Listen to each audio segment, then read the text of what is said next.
Hello everyone, আসসালামু আলাইকুম। কেমন আছেন? আশা করি ভালো আছেন। আলহামদুলিল্লাহ আমিও ভালো আছি। দেখতে পাচ্ছেন বিকেল টাইমে ছাদে চলে এসেছি।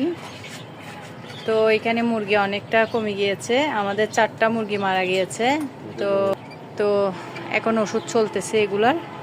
তো এত বড় হওয়ার পরে যদি মারা যায় আসলে তো এগুলা খারাপ লাগে।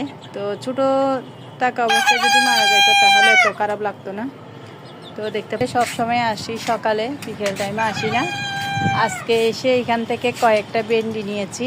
তারপরও দেখতেছি এখানে এটাও বড় আছে, এটা নিয়ে ফেলতে হবে এখন। তারপর এই যে এখানে এই ভেন্ডিটাও, এগুলো নিয়ে নিতে হবে। ভেন্ডিগুলো হচ্ছে আসলে একটু যদি বড় হয়ে যায় আর এগুলো আর খাওয়া যায় না, একদম শক্ত হয়ে যায় রান্না করতে। এগুলা মানে রান্না করলেও এগুলো ঠিক হয় না। তো একটু এদিকে দেখাচ্ছি, দেখতে পাচ্ছেন সকালের টাইমে যখন এসেছি তখন রোদ উঠে গিয়েছে মেয়েকে স্কুলে পাঠিয়ে দেওয়ার পরে।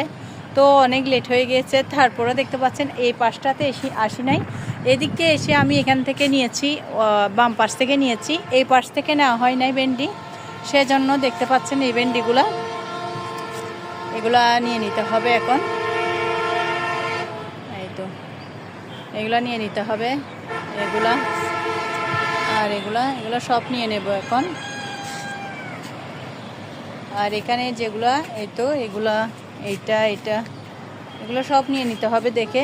আর বিকেল টাইমে হোক কিংবা সকাল হোক আসলে এসে এগুলো দেখতে হয়। আর মাশাআল্লাহ এখানে টক পাতার অভাব নাই, অতিরিক্ত টক পাতা। এই তো মুরগিগুলো অনেক সুন্দর করে আওয়াজ দিচ্ছে।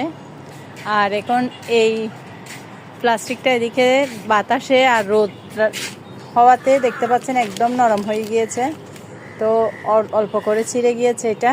তো এখন মুরগিটা যেহেতু ছাদের উপরে প্রচুর বাতাস হয়, তো আসলে বাতাসের কারণে রোদও উঠে, বাতাস বৃষ্টি সব মিলে আসলে এগুলা যেহেতু দিয়েছে মোটামুটি দেরি হচ্ছে। তো একদম নরম হয়ে গিয়েছে।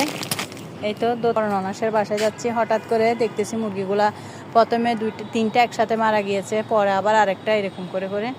তো অনেক খারাপ লাগছিল। তো এই তো লাউ গাছ, পেঁপে গাছ, আর এখানে অনেকগুলো পুঁই শাক আছে।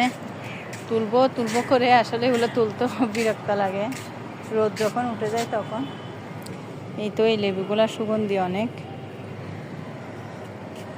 আর এখানে দেখতে পাচ্ছেন এখানেও আছে ভেন্ডি গাছেই বেশি, গতবারও এইবারও।